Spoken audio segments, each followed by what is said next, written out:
To give batters a different look, pitchers throw a changeup. Your idea of a different look is sunglasses. That's true. But La Quinta Inns and Suites is really taking the different look thing to a new level. Definitely a major league makeover, starting with a bolder, brighter lobby full of comfortable spaces to let you settle in. Or chill out in front of a big flat screen like Wingo would. Oh, you know it. It's a changing La Quinta look to help you get in the zone and look sharp when you hit that big meeting. Prepare to win at business with La Quinta Inns and Suites. Book now at LQ.com.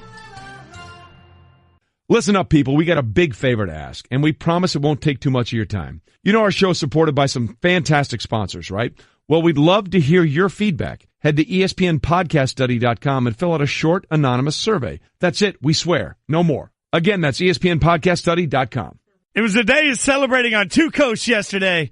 Capitals and Warriors both getting their championship parades in like any great party. That means you get tons of drunk people having too much fun. The guests of honor yelling like maniacs in some cases. And as always in the NBA, some newsworthy trash talking and petty shade throwing. We're going to get to all of it. Yes, we are. It's Golic and Wingo on ESPN Radio, ESPN2. I'm Jason Fitz in for Trey, sitting next to Mike Golic and Mike Golic Jr. Gentlemen, how are we doing this morning? Doing well. It's going to get fun to get into the parades because there are some different things that went on. That's of a team that's won 3 in the last 4 years to a team that won their first. There's certainly a difference in celebration and kind of how you act through the whole thing. It's pretty interesting. Also, just the inherent differences between the two leagues right now, because one is just full of the purity of celebration that we'd all imagine, and the other can't help but leak shade at any given moment in time. That just seems to be their operation. You can always kind of smell it out there. It smells like someone is saying something foul about someone else. But realistically, isn't that why we're paying attention to the NBA all the time? I mean, the NBA has figured out a way, especially on social media, but even in their parties, we're looking at it and we're digging 5 steps too deep trying to figure out what these guys are all saying about each other. The NBA offseason last year was, we keep talking about the NFL being year-round and their offseason is incredible. The NBA offseason last year, and then again looking forward now to this year with LeBron, where is LeBron going to go? They have been on fire. They have absolutely been on fire from their ratings, whether they're flat or going up a little bit. Flat nowadays is great, quite honestly. Anything but down. So they've been flat or up some. And then their off seasons have been fantastic, even if it's throwing shade. I don't care. We don't care. It's called content. Well, you create interest because you create personalities, and you've got guys that are different. You've got guys that are doing all of these human things. Sports is always called a great soap opera, and you just get soap operas with more compelling characters with better backstories. We've got all these interpersonal beef between guys that have played together and are now playing against each other that can't seem to keep their names out of each other's mouths. It's all compelling theater, and it's a reminder of why this one league seems to continue to be on an upward trajectory, because they make us care about the people involved. While you're watching the Bachelor and Bachelorette reality shows, we are watching true reality in pro sports. Listen, I'm just saying our worlds aren't all that different, so everyone can make fun of me for watching trash reality TV. You're just watching reality TV with better paid actors. I don't think it's the fact that you watch reality TV. It's the fact that you watch The Bachelor, The Bachelorette specifically, like Below Deck Mediterranean classy show. All right, Bachelor and Bachelorette, not classy. That's it. All right, and we got to ask straight out. You have a jersey on. You're wearing a jersey on a Wednesday morning. What's the jersey? NLL, National Lacrosse League, man. It's the Philadelphia Wings. New team. Get excited, man. Look at that. How about that? Speaking of which, shouldn't we be following the lacrosse? Is it called the World Cup in lacrosse? Because in the World Cup in soccer, we're not in, the men, which the World Cup is getting ready to go. But there's the World Cup or whatever it's called for lacrosse. Did we play yesterday? I think the U.S. played yesterday. I don't know how we did. We got to find out. That may be the team we have to follow since our men aren't in the World Cup. We got to wrap ourselves in the flag for somebody, and it's basically going to end up being us versus Canada. The jerseys for your dad and I presume, are out in the hall? They're coming. I forgot it over at my desk. It'll be fine. So. Whatever. Golic and Wingo. Let's go Wings. Let's get a little bit to what's trending. Washington Nationals star Bryce Harper left Tuesday night's 3-0 loss to the New York Yankees after being hit on the left foot with an 89-mile-per-hour slider in the 8th inning. Yeah, also in the 5th inning, he got hit in the shoulder and hit the deck. So he walked twice and got hit twice. Now, it looks like he's going to be fine. There's been a lot of talk about Bryce Harper lately, again, leading the National League with 19 home runs, but he's struggled.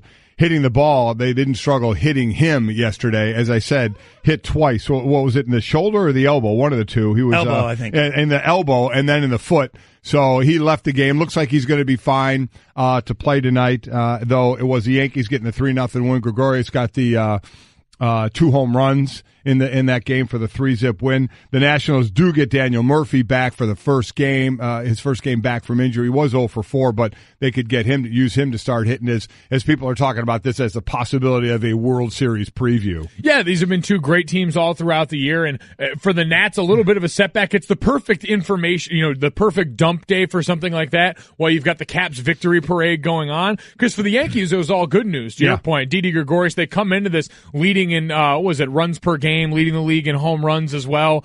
You get more good news for them. The Nats, a little setback right now, but that Daniel Murphy resurgence into this lineup is going to be, I think, the best thing you can take from this going forward. Strong pitching effort, too. CC Sabathia with 5 2/3 scoreless innings. Had a nice night on the mound overall for the Yankees. So they get a big win. We're confident Harper will play tonight. Confidence theme brought to you by National Mortgage Lender. Quicken Loans. Apply simply, understand fully, mortgage confidently. Staying in Major League Baseball for the second straight game, Angels outfielder Mike Trout homered twice in a losing effort. I mean, that's unbelievable. You think about that. For the Mariners ended up getting 2 home runs apiece by a couple of players. They win the game 6-3. The last player to have multi-home run games in back-to-back losses was Jason Worth back in July of 2013 for the Nationals. So Trout continues to do what Trout does. It's hit the ball. He's hitting, I think, 310, hitting home runs, sitting there 22nd and 23rd home runs of the year, leading the league, doing his normal MVP stuff.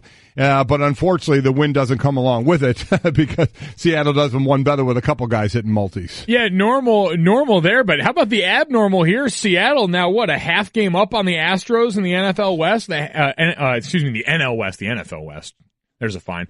The NL West. But Seattle continuing to sort of defy and rise to the top this year. Somewhere now, a lot of happy colleagues of ours in Seattle, the Kenny Maynes and Mina Kimes of the world. Yeah, they are. You're right. Continually. Half game up in the AL West over Houston. The Angels 6.5 back. After that loss. So, yeah, Seattle back up on top again. Oh, researcher Riley, too. Mariners fan in the building right now. Riley, what are the feelings in Seattle right now? Rolling. Love it. Party like it's 2001. I do think it's pretty remarkable, too, when you look across Major League Baseball as a whole. In the East, you got Yankees, Red Sox in a battle. Mariners, Astros, you mentioned.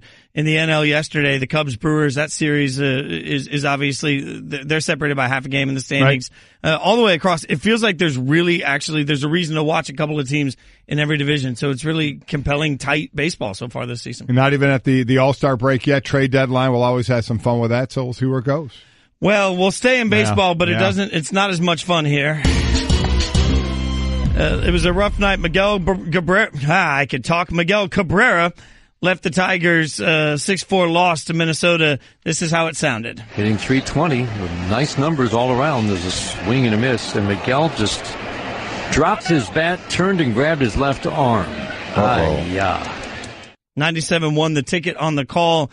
He drops his back. Bat turns and walks off, and it looks like he's gone for the year. Ruptured bicep, and that's one that's the thing about athletes that are so tuned into their body. When you hurt something, you know it. He knew what he did, and at first, the thought was it a strain. It wasn't. It was a rupture. Going to have surgery for the 35-year-old. Signed this deal. I believe he played 14 and 15. Riley, correct me if I'm wrong, on his old deal, and the new one kicked in 16. Is that correct, or am I off by a year? Kicked in 16. Kicked in 16, and that was his last All-Star appearance, by the way, in 16. He's getting his $30 million salary this year. After this year, he's still owed another $162 million as this deal, before we start getting to options, runs through 2023, where next year it's 30 million, 30 million, 30 million, 32, 32, and he's 35 years old right now. So they owe him a lot of money for a lot of years, and that last All-Star year has been 2016. Now he's going to be coming off this surgery. Well, I think the buyout, they said, wasn't eligible till 2024 or something like that. I mean, we're talking simultaneously about a bunch of young stars in the NFL struggling to get paid. Meanwhile, you're going to owe $162 million to a now injured, potentially potentially 40-year-old down the road. By the way, that buyout in 2024 is $58 million.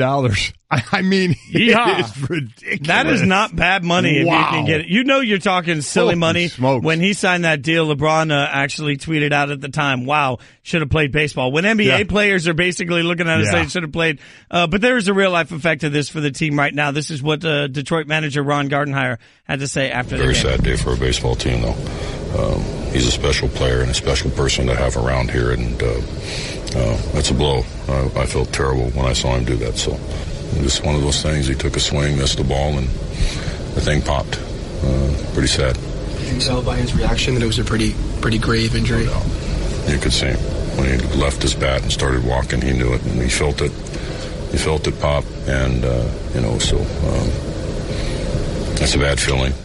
Now, this one, he's out for the year, but he had also missed 26 games with a hamstring strain. This is his 12th game he's played since missing those 26 games. So, injury bug setting in. As we mentioned, 35 years old and a whole lot of years of pain coming up. I'm still stunned, clock or not. I'm still stunned. You rupture your bicep, and he just walks off the field. Like, I stubbed my toe. Well, I'm done for 20 minutes in the apartment. I'm laying there. I'm doing full Peter Griffin. He ruptures his bicep. He ruptured his bicep. He didn't hurt his legs. Why shouldn't he walk off? Or what do you want him to do? No, but like, he just walked off so casually. He's like, arm, like he's holding his arm a little bit. Like, I'd be rolling on the ground screaming in agony for an hour. Fitz would need the full Paul Pierce wheelchair. Oh yeah, 100%. For the shoulder injury, really, anytime you get, like, I get up from this chair and I'm like, my back, that's where we are. I'm not proud of it. Speaking of not proud, I'm not sure the Raptors should be proud of this one. The final NBA head coaching vacancy filled. The Raptors expected to hire Nick Nurse as their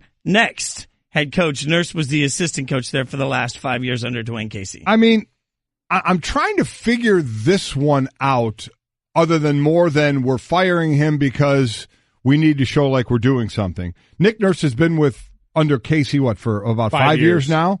I mean, you go back to where this guy started out over a decade in the British Basketball League, where he was a two-time champ and coach of the year. He won 2 G League titles, and then for 5 years has been working under Casey, basically on the offensive side.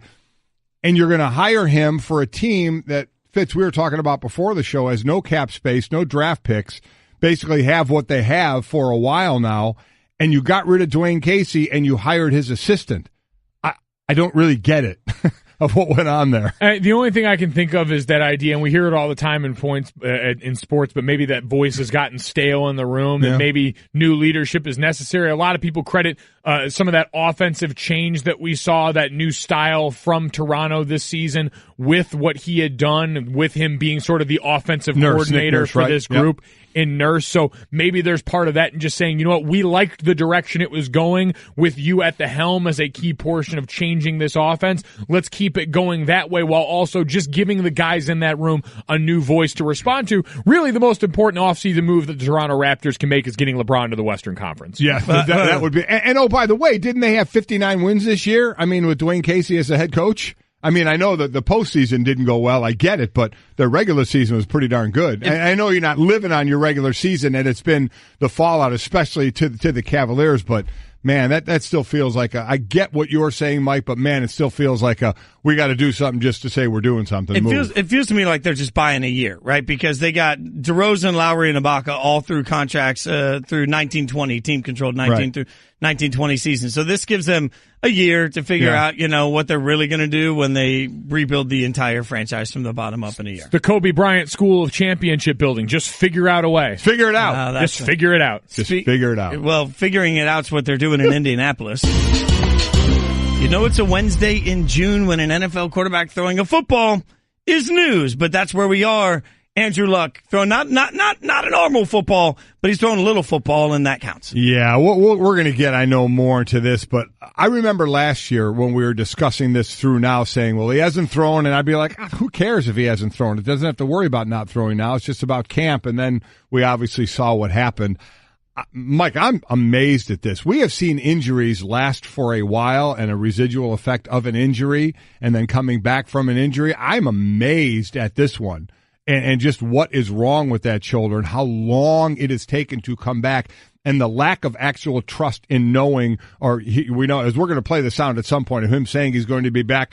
Talk about not being able to believe anything coming out of Indianapolis until you actually see this guy trot out onto the field in a regular season game. It's the ultimate boom or bust team in the NFL going into this season, right? Does it all hinge on one player any more than this? You can argue a couple other teams, but Carson Wentz coming back from injury, you've got the Nick Foles guarantee there. Right. Deshaun Watson coming back from injury in Houston, you've at least got returning stars on the defensive side of the ball. They're going to have a marquee effect.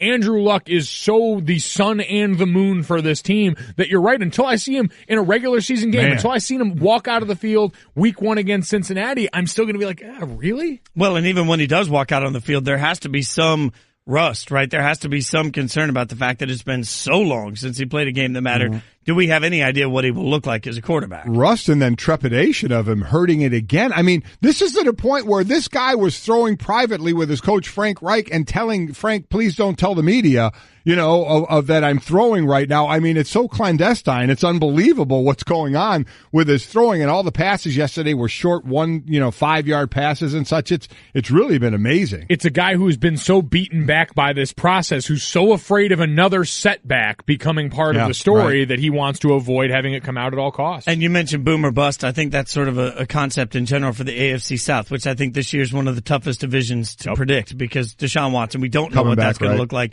when he comes back from injury. We don't know what Andrew Luck's going to look like. The Titans have a new coaching staff that it's hard to tell what they're going to look like, and Jacksonville is still Blake Bortles. Oh, wow. Still throwing shade at Blake Bortles. I'm just saying.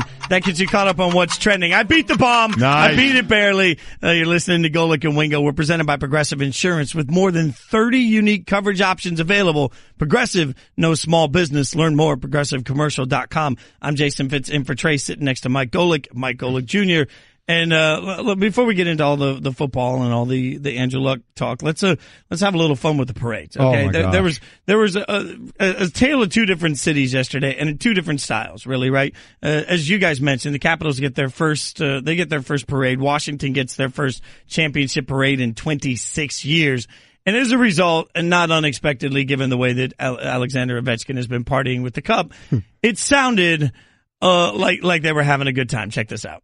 Your captain and playoff MVP, number 8, Alex Ovechkin.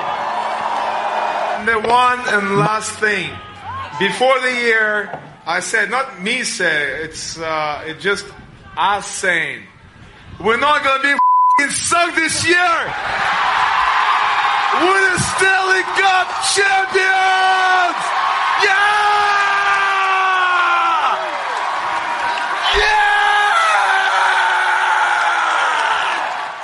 Honest moment, that's what you two sound like every time you find out I'm sitting in on Golic and Wingo, right? Just like that. All I can think of when I hear that sound is, I fight for me! Drago. It comes up with a Drago quote. That's nice. I do like that. It is the first thing that comes to my mind. That, and he is also ready for the World Cup. I know we're not in it, but a lot of calls like that. Ovi seems ripe for an off season where he can go and just immediately start calling game winners. So someone just have him call goals, yell goal, and just see tell what it him to sounds yell like. goal and just hand him a beer. I love the pure joy of that. The screams at the end were just, pure joy of a first time winning the cup for that team and the hump they got over in doing that. Man, I love the way they have been celebrating. I absolutely love the joy which they've had in doing this. When you think about the number of pictures we've seen of Ovechkin specifically with the cup and alcohol in the last 4 days, and the fact that he was still able to speak that coherently, like I can't make it through a Saturday night at my house and sound like that at the end of the night. He still did it. It's impressive. I'm sorry. It is. It's great. And it's the simple joy. And I know we can appreciate that. Dad, I know you can appreciate this. You're a man of simple taste. You like a good bath, your iPad being fully charged up, and making sure that all the cable TV works in whatever home you're in at that point. Simple joys. Simple joys in life. Simple joys for Ovi. He just worried about where his next beer is coming from. That's exactly all he cares about. And then we get the NBA, where it seems like motivations are always in question and at the forefront. Your interpersonal beefs and relationship with your teammates, current and former, all seem to come up. Life gets so much more complicated, but at the same time, kind of interesting for us. Yeah, and nothing was more interesting yesterday. Obviously, Draymond Green was throwing some shade. That we expect from Draymond. But I think the funniest moment from the parade actually came from, not from a player in the NBA, but from Bob Myers, Golden State's general manager. Check this little nugget out. I heard you tell Kevin Durant he can have whatever contract he wants next year. Yeah, that was just for the media. He can't have anything like that at all. Mid-level. Yeah, mid-level, behind closed doors. Because I think last year you told Steph he could have any contract he wants, too. Yeah. So, well, yeah, that was different. He's been here from the run, the way before days. He's earned it.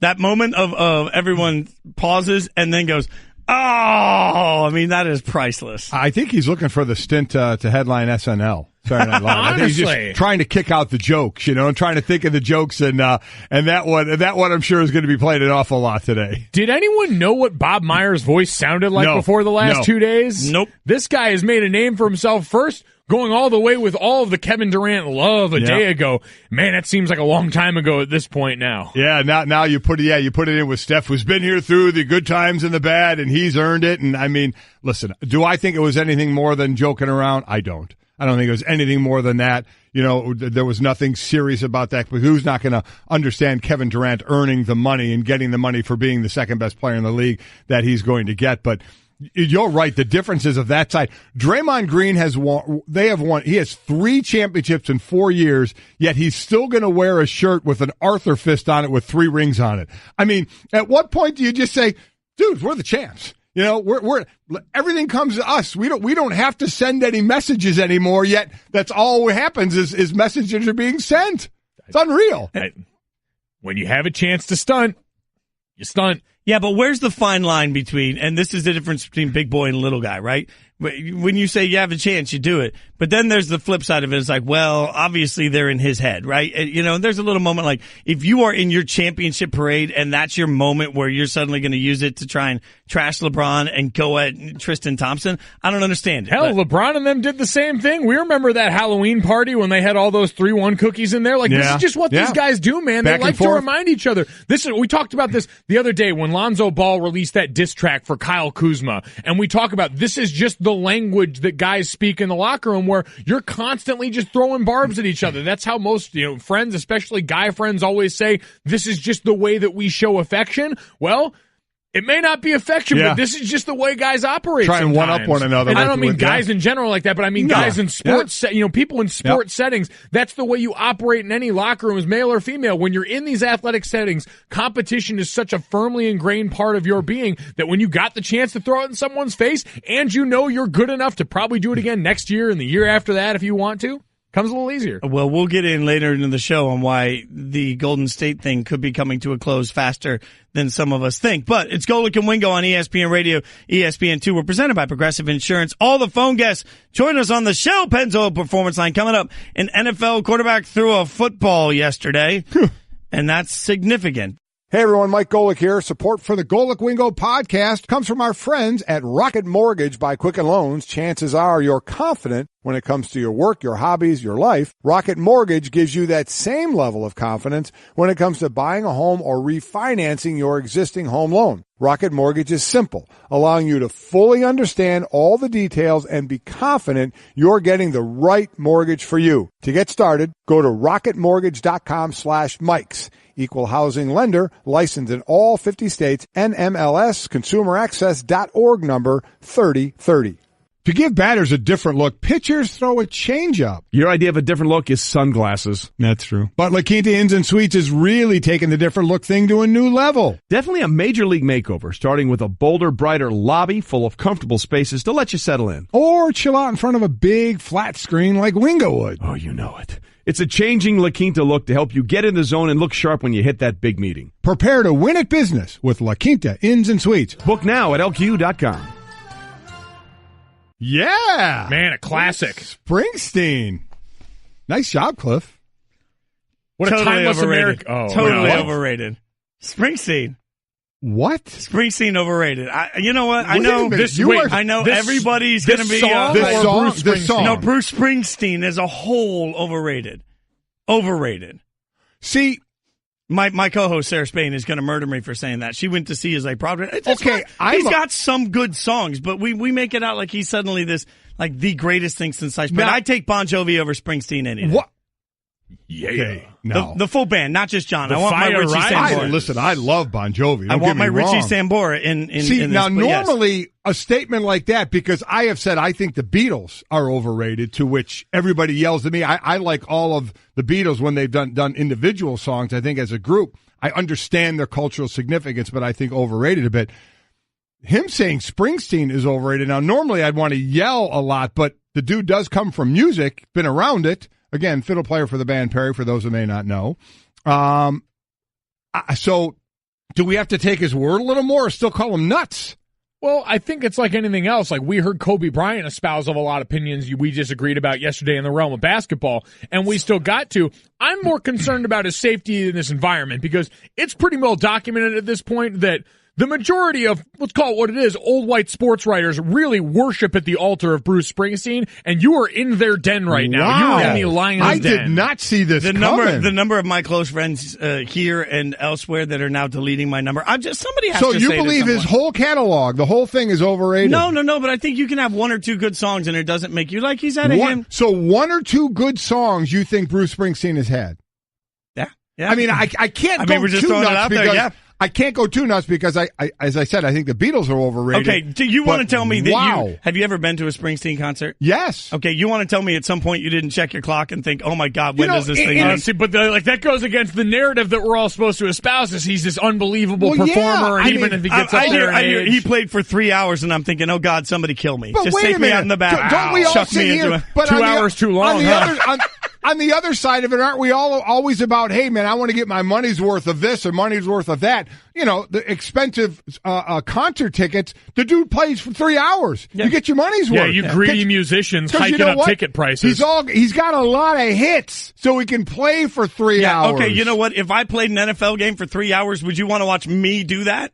Yeah, no, but Sunday. You're not good at it. He's really good at what he does. Yeah, I mean, you were going to say he's okay. That was coming out of your mouth. He's okay.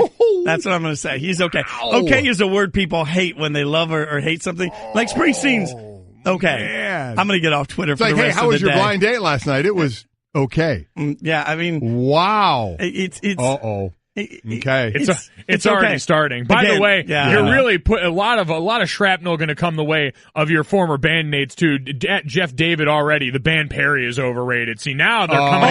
I totally agree with that. Thank you so much. Oh my God, I'm good with that. You know? What? I love it when people come back and they say, like, somebody was trashing me the other day and was like, "You had one hit," and I'm like, "Well, no, I personally have had no hits. I just played in a band that had one mega hit, but you know, for its genre." Wow, I mean, but I would never put most country bands on the. Bill tweets in, Springsteen overrated. Please remove him from the studio. He has totally discredited himself as a musician. Man, it's starting. Let me ask you this though. Let me ask everybody this before you attack me too much. Which one has sold, and not even just sold records? Which of these two acts has had hits on the radio relevant to current radio play every decade since they started? Bon Jovi or Springsteen? Because when's the last time Springsteen put out anything new that anybody wanted to digest? And in the 2000s and early 2010s, Bon Jovi was still putting out records that were on the radio. But the Backstreet Boys can get on the radio right now. I take the Backstreet Boys over Springsteen. I'll co-sign that one. Yeah, see. Those guys the new single's good. I don't care what anybody says. If you're talking about, is he relevant now? Okay, that's not the question. The question is, in his heyday, you're still saying he was an overrated. Yeah, the problem is he kept putting out music that he wants us, like everybody puts out, like, okay, so a few years ago you mentioned you liked the solo guys. I was at iHeart Music Festival out in Vegas. We played it, and Paul McCartney was playing, and I was so excited to get to sit and watch Paul McCartney.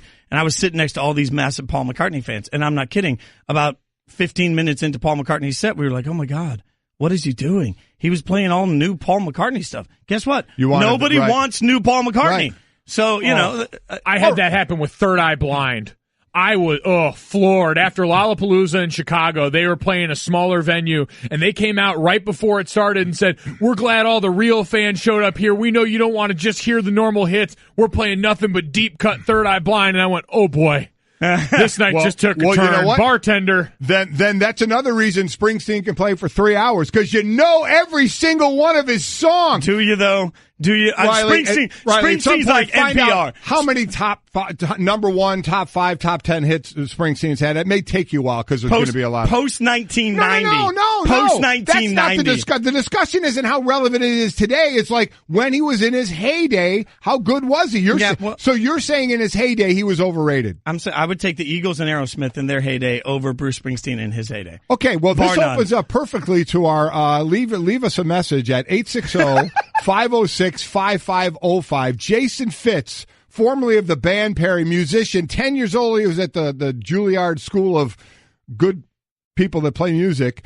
And he says that I was having fun there. It's right next to the Derek Zoolander School for kids who can't read good. I do 3 times the size. So you're saying I'm saying Bruce overrated. Springsteen is overrated. And this is going to be a recurring theme to somebody. Somebody says, go look up Woody Guthrie, learn something.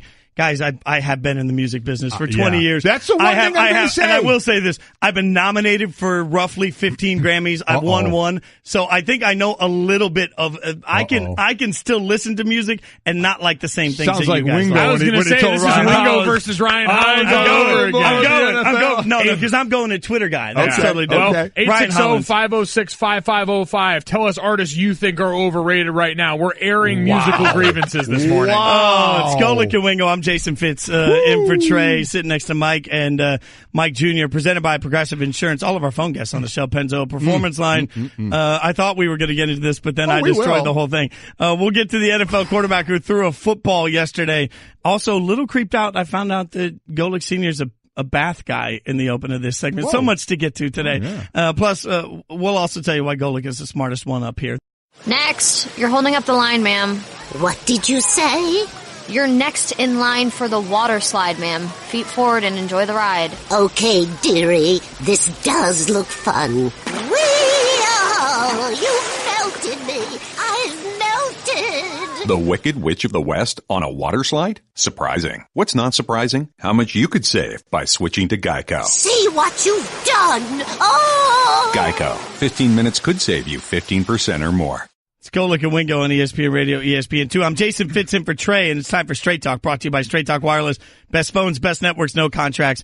We'll get right to Andrew Luck in just 1 second. While we were reading tweets. let's go. This happened simply by Cliff playing some music, coming back after break. Played some Springsteen, led to Jason Fitz throwing out the line. Springsteen is overrated, and here we are. Yeah. I mean, just with a massive discussion. Again, 860-506-5505. You want to chime in on this. He thinks Springsteen is overrated. I have said I think the Beatles are overrated. Other overrated bands out there, wherever you want to go. And then Mike threw out the point that he's one award away from an Emmy away from the EGOT? He's an Emmy away from the EGOT, the Emmy, Grammy, Oscar, Tony, for people that might not be familiar with that acronym. He was just given an honorary Tony for his show on Broadway. It wasn't a category, it wasn't nominated on, wasn't voted on. They gave him an honorary Tony. And I don't know this, but that counts toward it? I don't think it should. I mean, if I get an honorary doctorate from a school, do you have to call me Dr. Fitz from them? Because if so, University of Phoenix Online, call me. I need this. If I'm laying on an operating table looking up and seeing you because you have an honorary doctorate, no. Make no mistake, if I get an honorary doctorate, which I am pursuing at this time, I'm getting ready to go after my honorary doctorate. You are 100% calling me doctor. I did a year of grad school, and I still want to make you call me doctor. All right, so I mean, we're looking at it right now. Barbara Streisand has an EGOT, but she has a special Tony Award. Ooh. See, it's a lifetime achievement I can go with. Is that what it is? A lifetime achievement for what? What did she do? Like, you should that's like getting a lifetime achievement award from the NFL that makes me a Hall of Fame member just because I talk about football. So you don't think a lifetime achievement award should count over doing something that actually wins that award? If you won a bunch of Tonys, you should get a lifetime achievement award from the Tonys. There's part of me that agrees with you about the specialty award not counting in that. You can't. Wow. We got a lot to discuss. You know they here. do elect media members and contributors to Hall of Fames, right? Like Doris Burke's getting into the Basketball Hall of Fame. Right, elected into the Hall of Fame for a lifetime of work in that particular particular field. Barbara Streisand getting an honorary Tony. She didn't win any Tonys. So to me, it's like, well, if you sing, if you sing, if you're Barbara Streisand and you sing, but you never won Tonys for your work, how can they just come in give and you say, a lifetime for the Tony? Here's a lifetime achievement award. I oddly understand what you're saying, which is stunning. Yeah, well, you're welcome. James Earl Jones is a Lifetime Achievement Award from Tony's. Well, he's the voice of Darth Vader, so I'm not going to question anything he does.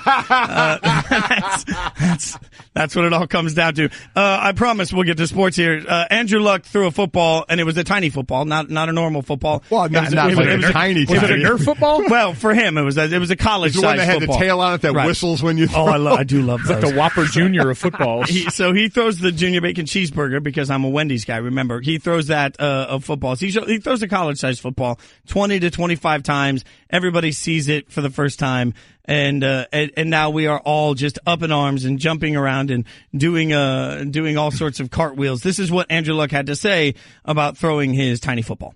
Yeah, so it's a lighter football. It's sort of a bridge. I've thrown a real football, the Duke, whatever you want to call it. I've picked it up and I've thrown it, and it felt great. And honestly, there was a little mental block to doing it, and I had to do it sort of by myself. I had Coach Wright come out on a day that not many people were here, and I made him swear to me that he wasn't allowed to tell anybody else about it, and it was my story to tell, so don't give him a hard time if you feel like he misled you guys. No, he's not. He's a good man. That was a couple weeks ago, 3 weeks ago. I said it before, even last year at this time, it doesn't matter if he's not throwing the ball. It only matters in training camp and then the season, and we all know what happened there. So I'm kind of at a loss for where this is and how long this has gone on with his shoulder and what it means for his future. And he says he's going to start the season. He may have the best protection he's had in a while. Ryan Kelly coming back to center. He was a former top pick from Alabama. Yep. They got Quentin Nelson, one of the most talked about old linemen we've seen in a while, going to play guard for them. So, and that's protection right at the middle where it's so important nowadays. But I don't know, Mike, anymore what to say about him until we see him actually fire a regulation ball, on a 15-yard out route, instead of, a smaller ball, dumping it, on these quick 5-yard passes, which is all part of the process. I get it, but, there's a whole lot of wait and see going on here. Or until he takes the subsequent hit. We can talk all about the protection, but the reality is still at some point he is going to get hit, and in the past that ended up being part of his undoing. I'm just amazed at what this has done to confidence because, you've rehabbed injuries. We've all seen the process of rehabbing and coming back. We know there's a mental hurdle to clear, especially once you get back out there for guys recovering from knee injuries, all these different things to make sure I can be the same as I was again. But the genuine fear here of the process of another setback. Remember Jim Irsay coming back and talking about Andrew Luck's timeline and him kind of pushing back at some of the expectations there now. What he told Frank Reich, I'll throw for you in private, but you can't tell anyone about this because God forbid it goes wrong, I'm sure is the thought going through his mind. Well, isn't it different and difficult when you go into surgery and you go into rehab, you expect it to work. So when no one can figure out why it hasn't worked and no one can figure out why you aren't getting stronger and no one can figure out why you aren't getting healthier, how can you then trust your body? If you're Andrew Luck, how can you trust your body? If you're the coaching staff, how can you trust where he is in the process? Because they did the surgery, they did the rehab, and the fact is no one can still tell us why it didn't work. And to Mike, to your point of the psychological, the doctor can sit there and tell you your knee is fine after you blew your knee out for a running back or somebody. So you go out there and you do some drills. But until you do that full speed cut, you get it. So for Luck, and to me, it's not about the long pass that you can arc, in the air. It is about that ball you got to put on a rope on that out route, that long out route where you got to put it on a line. When he can unleash that one with the confidence that he can do it without anything going to happen. Yeah, confidence works all the way around here, and asking why the Colts should have confidence or how they can have confidence, because that's their only choice. Like, without this guy, their machine doesn't go anywhere. For all they've done this offseason, none of it matters without him. That's Straight Talk, brought to you by Straight Talk Wireless. Nationwide coverage on America's largest and most dependable 4G LTE networks. And that is going to be the great question we'll keep our eye on throughout the course of the summer. Until he starts to take hits in live time, I don't think any of us know what to expect from this. Coming up, evidence that Mike Golic Sr. is the smartest one up here, and it's not just because his name is on the show. We'll get into that next. Golic and Wingo on ESPN. To give batters a different look, pitchers throw a changeup. Your idea of a different look is sunglasses. That's true. But La Quinta Inns and Suites is really taking the different look thing to a new level. Definitely a major league makeover, starting with a bolder, brighter lobby full of comfortable spaces to let you settle in. Or chill out in front of a big flat screen like Wingo would. Oh, you know it. It's a changing La Quinta look to help you get in the zone and look sharp when you hit that big meeting. Prepare to win at business with La Quinta Inns and Suites. Book now at LQ.com. Listen up, people. We got a big favor to ask, and we promise it won't take too much of your time. You know our show is supported by some fantastic sponsors, right? Well, we'd love to hear your feedback. Head to ESPNpodcaststudy.com and fill out a short, anonymous survey. That's it. We swear. No more. Again, that's ESPNpodcaststudy.com. It's Golic and Wingo on ESPN Radio and ESPN News, presented by Progressive Insurance. All phone guests on the Shell Pennzoil Performance Line. I'm Jason Fitz in for Trey. Sitting next to Mike Golic Sr., Mike Golic Jr. And we have you have opened a can of worms today. I have friend. opened Pandora's box. I will admit that. For those that a lot of support coming in, though. You know what? Smartest audience in the world.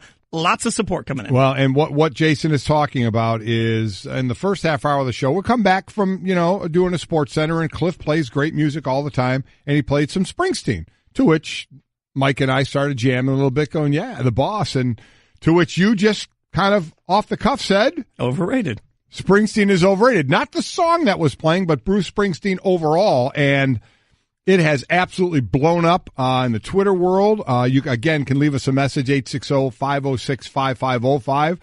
Tell us if you think he's correct. I actually had said in the past, I think the Beatles are overrated, and we're getting a whole lot of people tweeting in of bands they think are overrated or telling you, Jason, that you're nuts for your take on this. And let me be, because, some of the haters do come in and say, low time musician in a insignificant band can't question Springsteen. I never said that anything I did eclipses what Springsteen has done. Right. You did. A little clarity and here. By the way, people, at 10 years old, he was at the, Juilliard School of Really Good Musicians. I did. Yeah, that's true. Forget that. If he can't criticize it, then no one on earth is allowed to have a musical opinion unless you've apparently been in, Nirvana or one of these other bands that people are calling overrated. There's not a lot that gives me the right to have the opinion other than having played on records totaling more than 40 million in cumulative sales. Oh boy! Over a dozen Grammy nominations this thing. And a Grammy win. But not, everybody can have their own music opinion. I'm totally in on it. Somebody, by the way, has an opinion. They've left us a voicemail.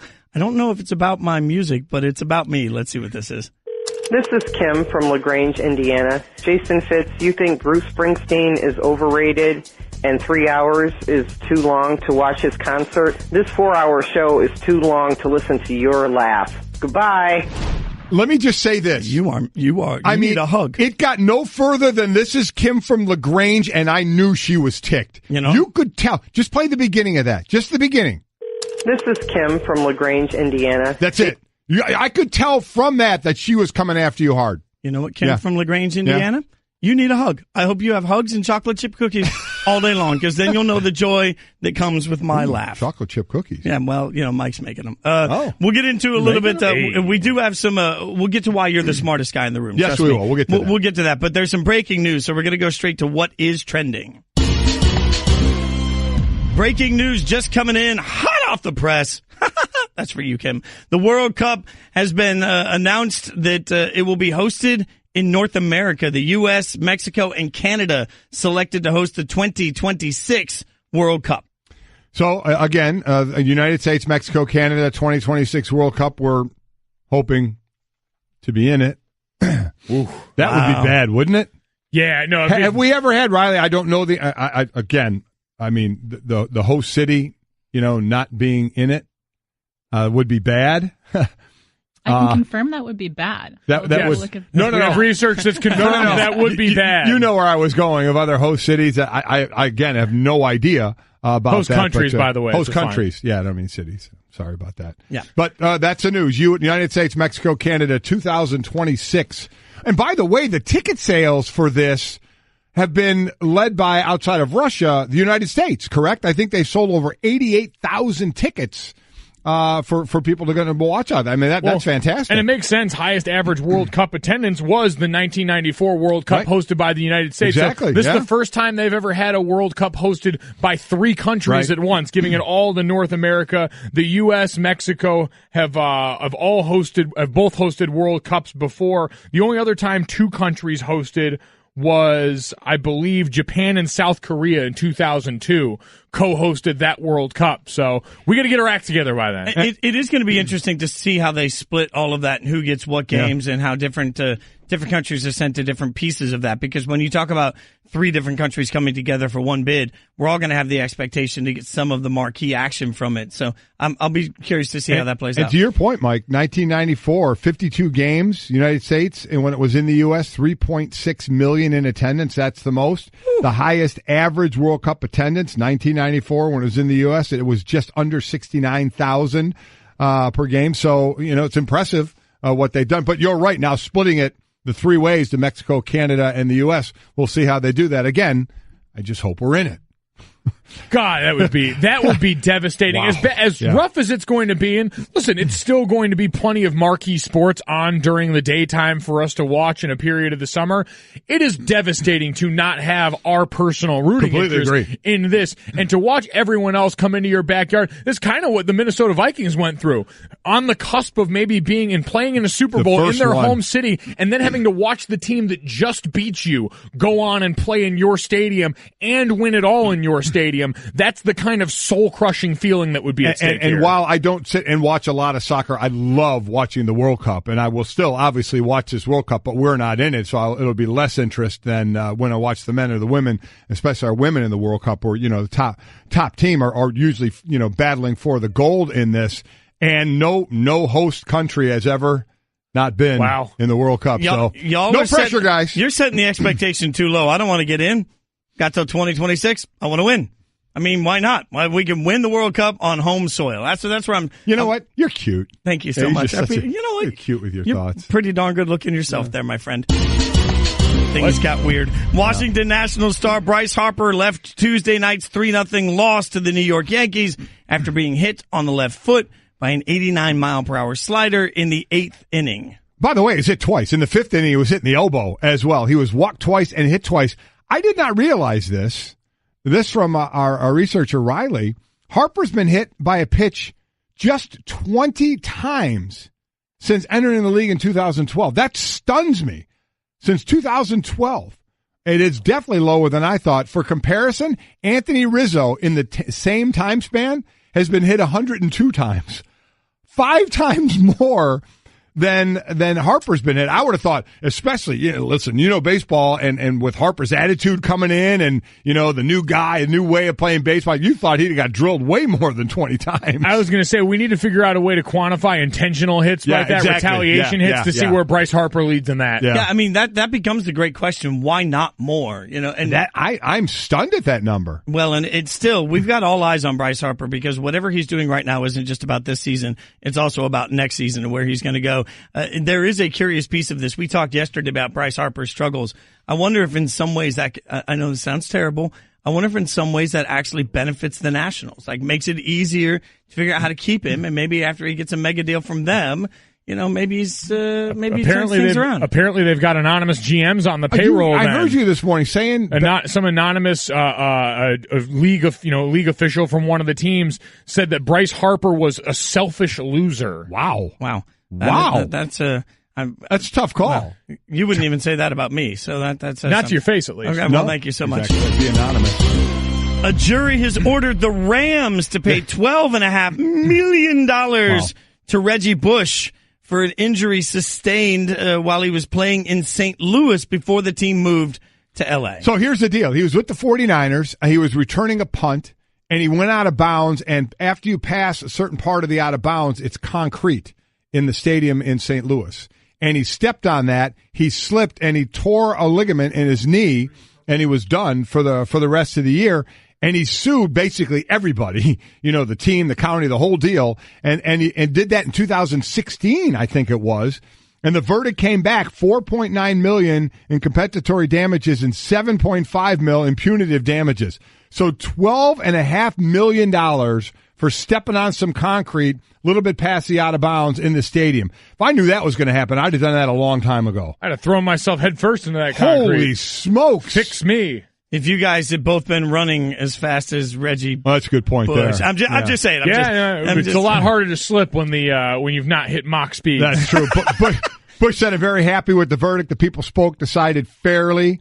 And attorneys for the Rams not shockingly said they're going to plan to file a motion for a new trial. But how about that? I'd file a motion to get that whatever stadium I'm in, get that concrete ring out from the outside there. That's the culprit. And he originally was going after the city too. So he was trying to get a bunch of money from everybody. He got a bunch of money from somebody. He sure did. By the way, going to go ahead and correct this one for us before it snowballs. There's a reason that no host country has ever not qualified for that World Cup, because the host country gets an automatic bid. Oh, okay. Now, I don't know how that works with 3 host countries. Yeah. But the host country is my understanding, and Twitter is letting us have it right now. Well, as well they should. As they should. Listen, we are the first ones to admit we are not soccer aficionados, okay? And so we ask the question, and a lot of times you people help us out there. You may help us in a mocking way, but that's okay. It's not the first or last time I'm going to be mocked. Doesn't sound like help. But now, though, you're right. I mean, you have 3 countries, so everybody get the official bid?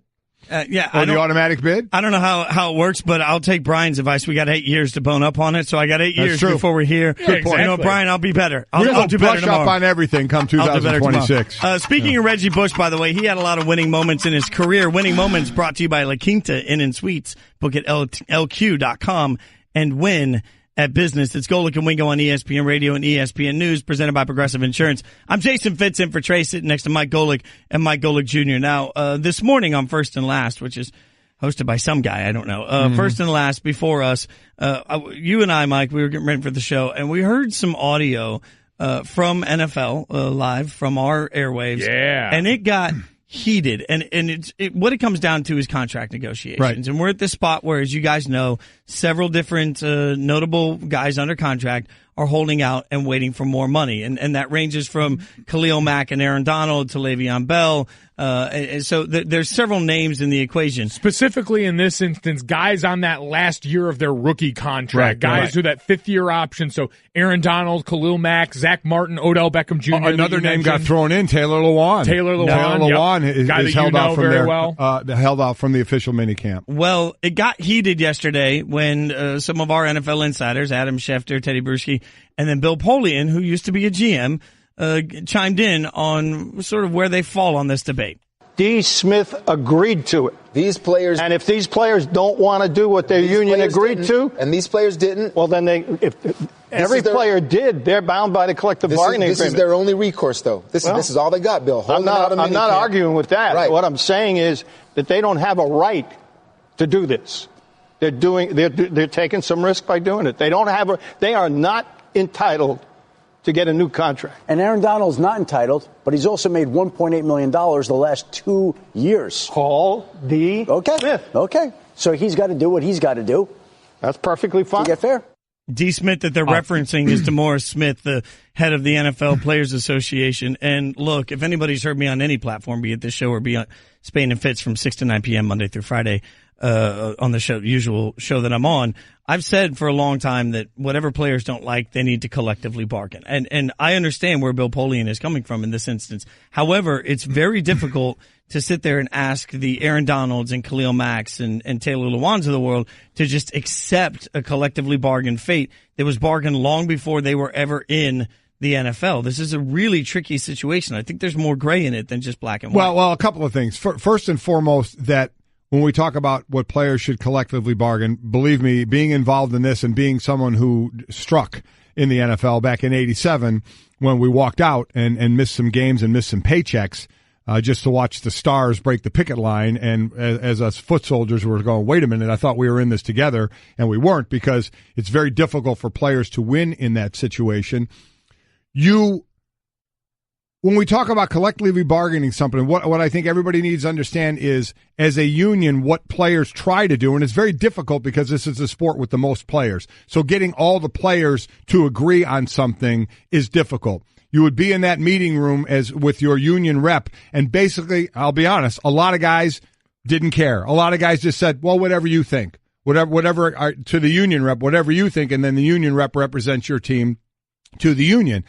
And because there's almost 2,000 guys that we're talking about here trying to get everybody on the same page. And then you have to decide what's the important thing that you want to fight for. You don't fight for everything. You pick the things like the commissioner and his control. As I said, there is no way on God's green earth, if I'm a player, I'm keeping 1 foot off, outside of playing and striking for the commissioner to not have the power he has.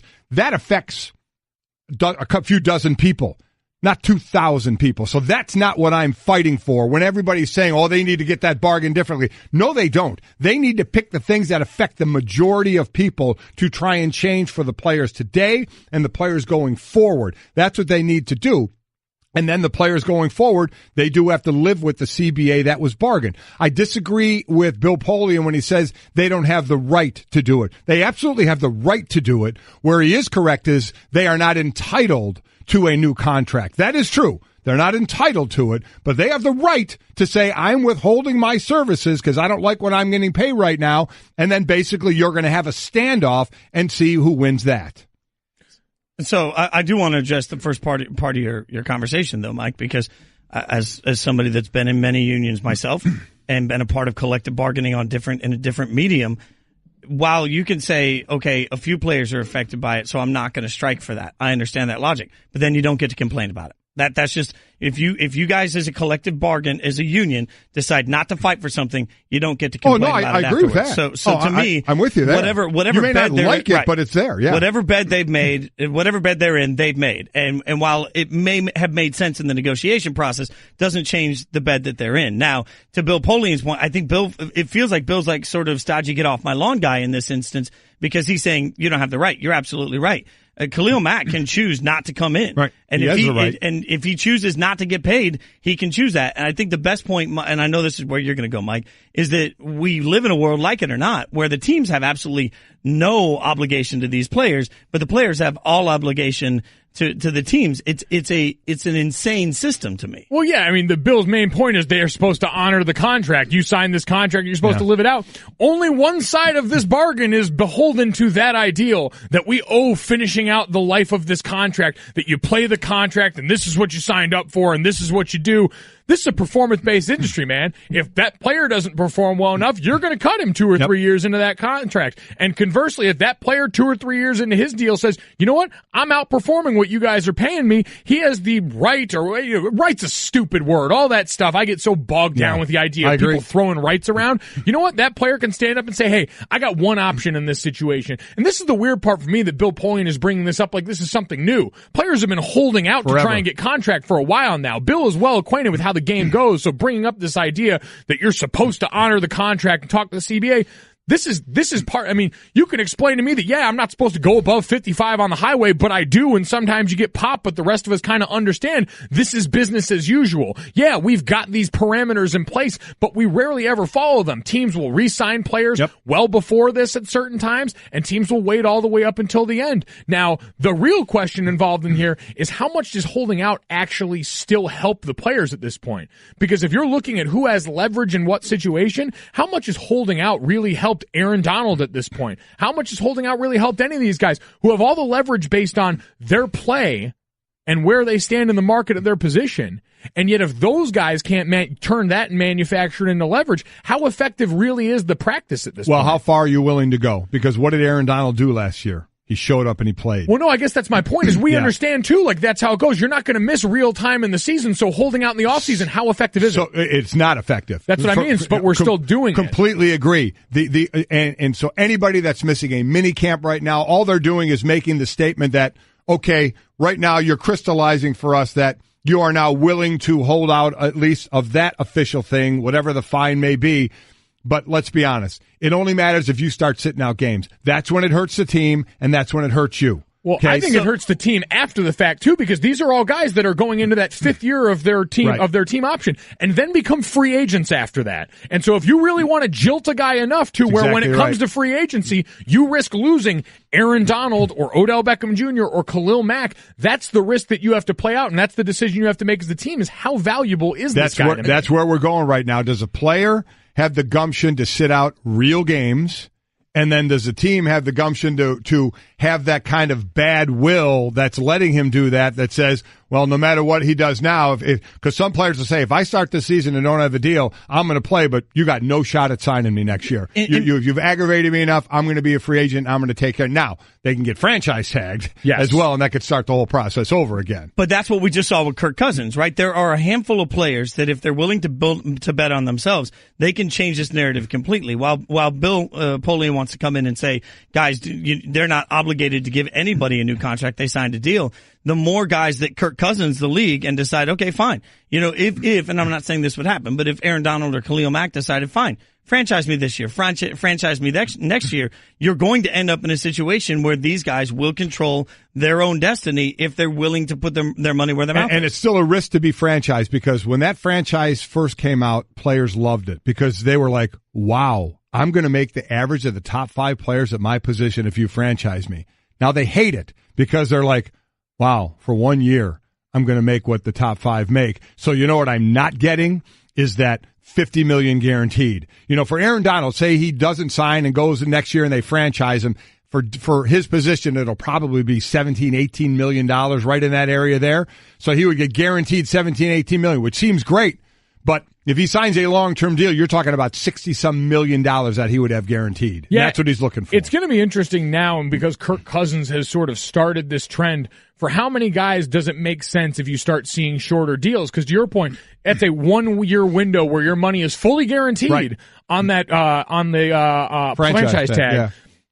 Does 3 years start to look more appealing? Do you see, because they're always peaking at NBA salaries, do those shorter deals that give you a little bit more of this freedom where you're not locked into a bad contract? Now, conversely, we know the biggest difference in the elephant in the room is the risk of injury for players. Right. You're one injury away from, all right, that contract's over, and you're back out on the street now. You don't have the last 2 years of that deal to all of a sudden negotiate with, but still you're kind of at risk. And maybe on team side, they look at it and they say, you know what, if you do a 2 or 3 year deal, we may be willing to guarantee that whole thing. They're not going to guarantee a 6 or 7 year deal, because everybody says, boy, if Luck held out, or maybe if Aaron Rodgers does, they can get that first fully guaranteed deal. But you're talking 5, 6, 7 years. That's tough. But maybe teams, if a player says, give me a 3 year guaranteed at $18, $20 million a year, I wonder if teams would be more willing to do something like that. I wonder if that's the trend we'll see in the next few years, short-term, fully guaranteed deals. Hey everyone, Mike Golic here. Support for the Golic Wingo podcast comes from our friends at Rocket Mortgage by Quicken Loans. Chances are you're confident when it comes to your work, your hobbies, your life. Rocket Mortgage gives you that same level of confidence when it comes to buying a home or refinancing your existing home loan. Rocket Mortgage is simple, allowing you to fully understand all the details and be confident you're getting the right mortgage for you. To get started, go to rocketmortgage.com/Mikes. Equal housing lender, licensed in all 50 states, NMLS, consumeraccess.org number 3030. To give batters a different look, pitchers throw a changeup. Your idea of a different look is sunglasses. That's true. But La Quinta Inns and Suites is really taking the different look thing to a new level. Definitely a major league makeover, starting with a bolder, brighter lobby full of comfortable spaces to let you settle in. Or chill out in front of a big flat screen like Wingo would. Oh, you know it. It's a changing La Quinta look to help you get in the zone and look sharp when you hit that big meeting. Prepare to win at business with La Quinta Inns and Suites. Book now at LQ.com. It's Golic and Wingo on ESPN Radio and ESPN News. All of our guests are on the Shell Pennzoil Performance Line. I'm Jason Fitz in for Trey. We all remember that famous 2002 year when Japan and South Carolina apparently co-hosted the World Cup. I was doing so well on the reading this morning. You're really not helping coming up the IQ debate that we're going to have in the show. Yes, we are, of which and also what else is going on? That was Bruce Springsteen, Dancing in the Dark. That was one of the video where Courtney Cox came up on stage, right, and sang with him. And you have said that Bruce Springsteen is overrated. Yes. You have started I think a movement. I think Fitz has liberated a lot of people. A lot of people, I think, do feel open to agree with you now. It's been amazing. You have said Bruce Springsteen is overrated. I, in the past, have said the Beatles are overrated. I don't know if our buddy Darius Rucker will ever talk to either of us again because of any of this, but you are getting a lot more people agreeing with you than I thought. Yeah, I'm kind of stunned by that. I feel like it's sort of like the NPR thing where everybody talks about how much they listen to NPR and super smart news radio and they all read 52 newspapers and then you find out that that's all a lie. Like, I feel like everybody feels liberated to no longer have to live under the shroud of Springsteen is the coolest thing ever. To each their own. Just, for my money. And people keep asking what I think is overrated, particularly the playing or the singing. But I don't like the songs. For the most part, I don't like the songs. Usually a pretty vital and part of the musical experience. The biggest pushback I'm worried about for you is internally here in the building, because call it what it is. Old white sports writers love them some Bruce Springsteen. They worship at the altar of this man, and you have now offended their god. Well, Wow. That's true. Let's switch gears here and get a little bit to some golf. I know I'm in for Trey, but still, we're going to talk about golf here. I'm all ready about this. You ready for the U.S. Open? Are we excited? Tiger Woods last won a major a decade ago, the U.S. Open at Torrey Pines in 2008. So he's about to make his way back, and he talked to the media yesterday. This is what his conversation sounded like. I've missed playing the U.S. Open. It's our nation's title. It's meant so much to me in my career, and obviously the USG, what it has done for golf. Looking forward to playing this week. I've realized, as I said, I've really missed playing U.S. Opens, and a lot of this is pure bonus. Because of where I was, be able to have this opportunity to play USG events, to play against these guys, best players in the world. It's a great feeling, and one that I don't take for granted. If you've seen of the tournaments I've played in this year, there's always something, and hopefully that this is one of those weeks where I've put it all together and even it out, and we'll see what happens. It's Tiger's short game that's going to have to improve for this. He 3-putted on 5 greens last tournament, missed 7 putts from inside 5 feet or less. So that's a piece of it that's got to get better. Listen, it's another tournament of hope of those that want Tiger to be in the mix, and we saw him getting close to being in the mix and being there. Thursday still been not a great day for him. It's he's averaging 71, I think, and on Fridays it had been 72, though he shot a little better in the last tournament. But Thursdays, can he keep himself within shouting distance, but he keeps inching there. But it's one part. I remember early on, this year it was the driver. Couldn't stay in the fairway. And now it's the putter. So, and that's, I guess, the consistency or lack thereof of not golfing in a while and trying to get that back. But this U.S. Open, and he's in the first 2 days with Justin Thomas and Dustin Johnson. So, the driving there, and we know you talk about the club head speed's been unreal for Tiger with the driver, and the driving between him and Johnson, I'm really kind of looking forward to off the tee. Yeah, but to me it goes to more, I think it was Michael Collins that came on with you guys and talked about Tiger Woods having to adjust with that back that we heard about in the last tournament, where he changes the shot when he feels something there, and then when he feels better, he's changing it back. That lack of consistency is understandable, because this is a broken individual physically. This is a guy who has been worn down. But what's happened is our expectations have gone back to where we were. Go out and be Tiger every weekend for us. Now I start to wonder, because we got through that initial run where we led up to the Masters and we had all this hope building into what we needed to be a marquee Master weekend, and it let us down. So will anything short of an actual tournament win start to dull that high a little bit? Because right now we're chasing that weekend Tiger high. Thursday, Friday, Tiger lets us down. Weekend Tiger gets us back to that place. But again, we turn things over so quickly. How long before it's not enough to just finish top 10 anymore for a guy that we're used to seeing actually hold the trophy? Well, I think the one interesting part of this to me, even looking back at Shinnecock and what it means to PGA events, the last time they played it in 2004, the USGA actually had to apologize for one of the greens, the 7th, because it was so difficult to play. This course has only been, in the 3 U.S. Opens they've hosted in the last 3+ decades, only 3 players total shot under par. This is not an easy course. Maybe this is just the weekend to compartmentalize, put Tiger in a closet and say, hey, you know what, we'll see you next time. Let's focus on some of the guys that can actually win this tournament. This thing looks so difficult on paper. Shouldn't we be spending more time talking about Dustin Johnson? Well, we'll spend, now it's Tiger, and then we'll spend the time talking about the others if we see them atop the leaderboard, because everybody wants, or most people want Tiger to be there to talk about him, and he's going to get talked about no matter what, even if he's kind of mid-level hanging around. Can he make a run? Because we've seen him make a run before. But can we talk about the most important thing that's going on at this tournament?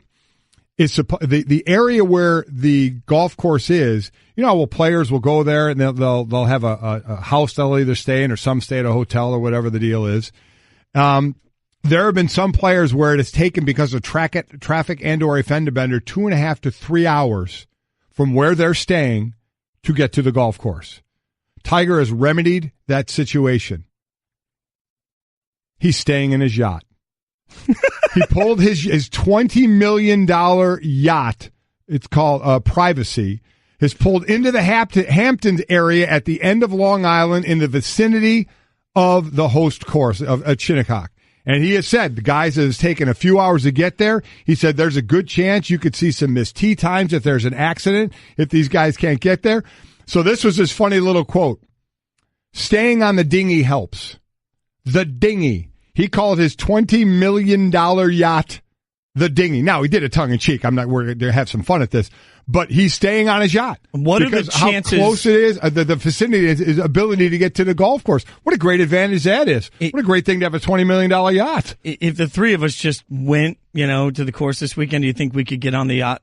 Like for one drink? You think we get one drink on the yacht? No. I could say the after party's got to be in the yacht, right? I mean, Arash Markazi, would get invited to that. Can't we just channel our inner Arash and somehow get into the... Just show up and play? Here's what it says in the article. Privacy is floating a nice 30 to 40-minute drive away and located on the east side of the course when traffic is less of a crunch, and most of the richest players are likely holed up in private Hamptons mansions. So that's what's going on. The big-time people are staying in the Hampton mansions. Tiger's staying on his $20 million yacht. Some of the other players are staying in a hotel, and it's taking them 2 to 3 hours to get to the golf course. So when you see the guys having success on the weekend all somehow being near the top of the career earnings list, you'll wonder why, right. And you'll realize it makes perfect sense. Guys, don't forget 30 for 30 podcasts have returned. You can subscribe to 30 for 30 podcasts right now in the Listen tab of the ESPN app, or on Apple Podcasts, brought to you by ZipRecruiter, the smartest way to hire. Try it for free by going to ZipRecruiter.com/30. Coming up, hopefully, real quickly, it's amazing how you guys talk long enough so I don't get to this IQ thing. We're going to get to it at some point because I know we have Bretomology coming up. You guys just don't want to face the fact that I am smarter than both of you and the reasoning for it. Washing my nose, oh yeah. I'm a shower curtain, and I do one thing. Keep water from leaking everywhere. So you see why I feel useless compared to Geico, who does so much more. Like, not only could Geico save you money, but they've been around for over 75 years. And they give you 24/7 access online, over the phone, or on the Geico app. And they've got a 97% customer satisfaction rating. They do all this while I have to listen to this chucklehead. Oh, good, he stopped. Washing my toes. Oh, great, an encore. Geico. Expect great savings and a whole lot more. Bretomology brought to you by Discover Card, who will match all the cash back new card members earn at the end of their first years. Learn more at discover.com/match. Limitations apply. So we have Brett does research and Riley does research, and they switch off. And it's Riley who's been doing research today. Great job as she usually does. But Brett, because he has to be on air, has come in for his special segment of Bretomology. You have never done this before, no. Jason. So what he's going to do, and for those that are new to Bretomology, Brett will give you a phrase everybody knows, but you may not know is the origin of that phrase. So he'll give a phrase, he'll give you the real origin and a fake origin, and we have to decide which is real, which is fake. Right now, Ryan Hollins has gone 4 for 4, Wingo 24 for 36. Mike, you've gone 9 for 16. I'm 17 for 32. So this is your first attempt at this, Jason. So, Brett, thanks for coming in. I know you wanted to because you're on air. So let's go. All right. First off, Bruce Springsteen overrated, Bob Marley overrated, and Bob Dylan is bad. Wow. Our first phrase. Wow. All that glitters is not gold. All that glitters is not gold. Just because it looks nice doesn't mean it's valuable.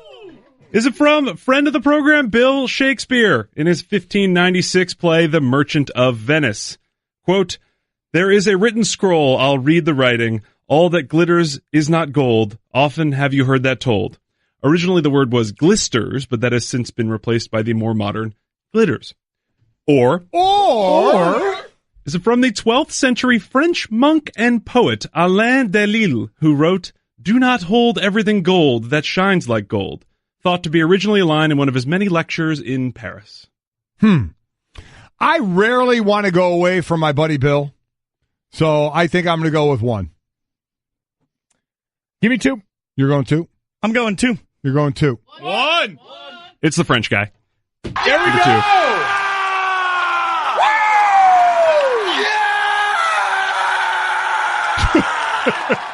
I got smoked. Oh, on it. Second phrase. The die has been cast. Oh. The die has been cast. Unchangeable event or choice has occurred. Die casting is a form of metal casting characterized by forcing molten metal under high pressure into a mold cavity, a technology which was invented in the 1830s for use in printing presses. Since you can't get the molten metal out of the mold until it is solidified, saying the die has been cast literally means you have started a process which cannot be undone. Or was it said by Julius Caesar as he crossed the Rubicon River with one of his legions to start the civil war that would bring him to power? Crossing the river in command of his soldiers was an offense punishable by death, so victory was his only option. When he said the die is cast, he meant he had passed the point of no return. Basically, you can't unroll the dice. Wow. I almost want to go with Jules, but I'm not going. I'm going with 1. 1. I'm going 1. Mike's going 2. Number 2, Caesar. There we go. Kidding me? 2 for 2. 2 for 2. Man, kidding me? I'm 0 for 2.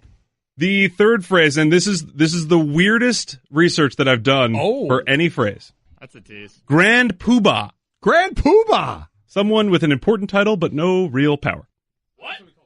Dad? Is it from a 1695 French fairy tale called Les Deux Poux, which translates to The Two Skins? In the story, a king's beloved donkey supplies the kingdom with all of its wealth by literally pooping gold. But when the queen dies, the king turns to a witch to bring her back, and she tells the king he must trade 2 skins for one, the donkey's and his own. So he kills the donkey, lets the witch change his skin to wood.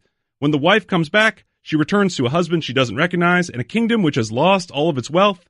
She takes her own life. The king with wooden skin, or in French, Le Grand Pourboire, lives the rest of his days powerlessly holed up in an empty castle. I have no idea why this was written for children. Wow. Or from an 1885 British comic opera called The Mikado, one of the most popular musicals of its time, set in a Japanese town with a bunch of goofy character names like Coco, Yum Yum, Nanky Poo, and Pooh Bah. Pooh Bah is a town official after all the other town officials resign. He ends up holding every title, and the grand portion of the name was not added until later.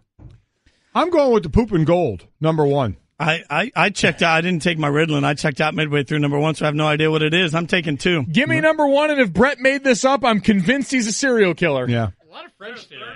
Number 2, the British opera. Oh, my God.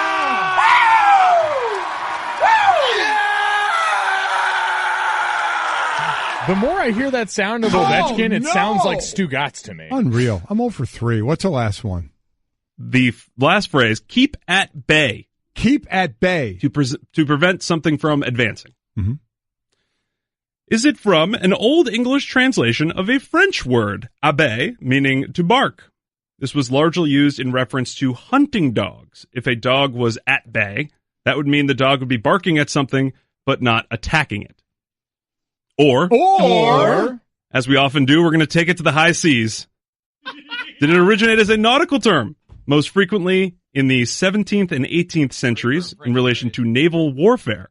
If a ship was being prevented from entering a port, it would remain in the offing at bay, which was the part of the water which could be seen from land. So if you were defending a port city, keeping an enemy at bay would mean they couldn't get all the way to the city they were trying to attack. I'm going with that one. I'm going with the water. I like when we go to the seas. I'm going 1. Yeah, 2. 1. What? It's the barking dogs. Oh, my God. Did we shut out Golic? I got shut out. I got smoked. How many did you get, Jason? 3 out of 4. Did you really? I would like my championship How many did you get, Mike? belt.